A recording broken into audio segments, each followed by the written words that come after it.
बहुत पहले की बात है। यमन के शहर सना में एक बड़ा और शानदार चर्च बना था। इसे देखने के लिए लोग दूर दूर से आते थे, लेकिन इसके बावजूद लोग अपनी इबादत के लिए काबा की ओर ही जाते थे। यह बात वहां के राजा अब्राहा को बिल्कुल पसंद नहीं आई। उसने अपने मन में सोचा कि अगर वह काबा को नष्ट कर देगा तो लोग उसके चर्च की ओर ही आएंगे। इस सोच के साथ उसने एक बड़ा और भयंकर फैसला लिया। वह अपने हाथियों और सिपाहियों के साथ काबा पर हमला करेगा। अब्राहा ने अपनी सेना में हजारों सिपाही और कई विशाल हाथी शामिल किए। उनके पास तेज तलवारें, तीरकमान और भारी हथियार थे। हाथी इतने बड़े और ताकतवर थे कि पूरा अरब उनकी शक्ति को देखकर दंग रह गया। सेना का मार्च इतना भयानक था कि जमीन कांप रही थी और आसपास के लोग डर और आश्चर्य से भर गए। जैसे ही सेना यमन से मक्का की ओर बढ़ी, लोग डर और चिंता में घिर गए। सोच सकते हो, एक छोटा सा शहर इतनी शक्तिशाली सेना का सामना कैसे करेगा। हवा में हलचल थी और चारों तरफ डर और अविश्वास के मिश्रित भाव फैल गए। अब्राहा की सेना ने रास्ते में किसी को भी मौका नहीं दिया। हाथियों की भारी टोपियों और सिपाहियों के शोर से पूरा वातावरण डरावना लग रहा था। लेकिन जब वे काबा के करीब पहुंचे तो अचानक कुछ ऐसा हुआ जो किसी ने कल्पना भी नहीं की थी। आकाश से छोटे छोटे पक्षी उड़ते हुए आए। ये साधारण पक्षी नहीं थे।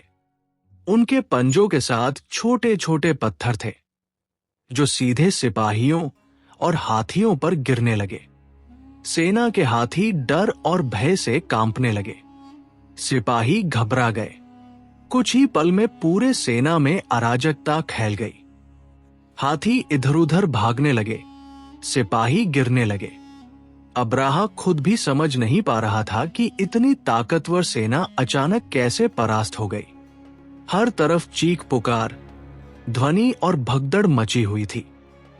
लेकिन ये शोर डर और आश्चर्य का था। कोई भी नहीं जान पा रहा था कि ये कैसे हुआ। और फिर ये स्पष्ट हो गया कि ये एक दिव्य चमत्कार था। काबा सुरक्षित था। लोगों के दिलों में संतोष और शुक्र का एहसास हुआ।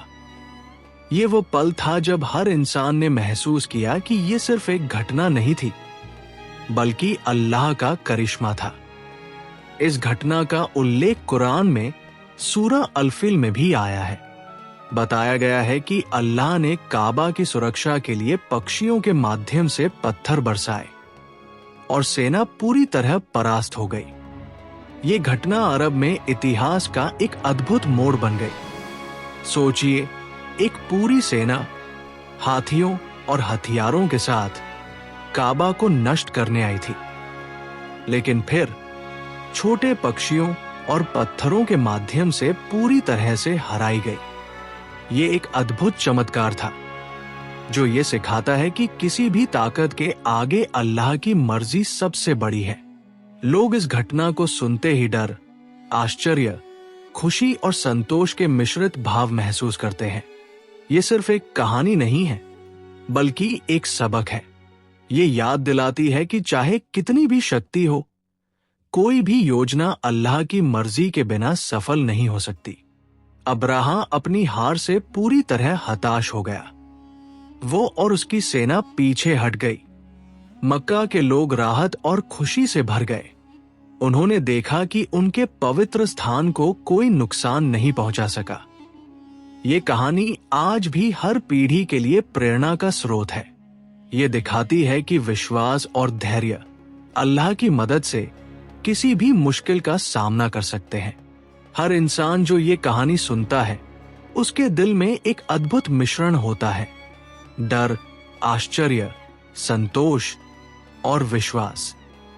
ये घटना ये सिखाती है कि ताकतवर हाथियों और बड़ी सेनाओं के सामने भी अल्लाह की शक्ति सबसे बड़ी है।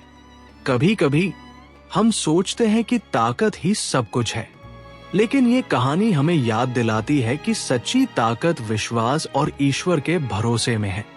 यही वजह है कि अब्राहा की सेना, जो इतनी भयानक और शक्तिशाली थी, एक अद्भुत चमत्कार के सामने हार गई। इस कहानी को सुनकर हर कोई महसूस करता है कि इतिहास में केवल वही लोग सफल होते हैं जो ईश्वर पर भरोसा रखते हैं। ये घटना न केवल एक ऐतिहासिक कहानी है, बल्कि हर दिल में श्रद्धा और आश्चर्य पैदा करने वाला एक चमत्कार है।